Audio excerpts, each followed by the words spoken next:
ఎందుకు దేవుడు ఆలస్యం చేశాడంటే God operates in his perfect time. దేవుడు కార్యం చేయాలంటే ఆయన సార్వభౌమ సంపూర్ణ చిత్తపు సమయంలోనే చేస్తాడు. Let me tell you this dear church, దేవుడు నీ జీవితంలో ఒక కార్యం చేయాలన్నప్పుడు కరెక్ట్గా తన టైంలోనే చేస్తాడు. ఒక్క నిమిషం కూడా ముందుగా దేవుడు నువ్వు ఎంత ఫోర్స్ చేసినా చెయ్యడు.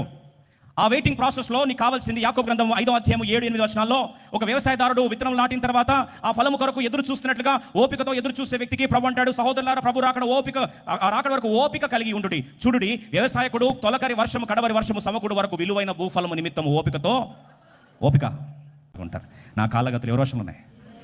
Lord, I trust your timing. నాకేం అర్థం కాకపోవచ్చు ఇప్పుడు అన్నీ, నాకంతా ఎస్తేర్ గ్రంథము 7వ అధ్యాయం దాకానే కనిపిస్తున్నాయి నాకు అన్నీ. కొన్నిసార్లు వెంటనే అధ్యాయాలు కొంతమందికి అత్యుత్సాహం ఎక్కువ పుస్తకం చదవనప్పుడు ఎట్లా అవుతుంది తెలుసా అండి.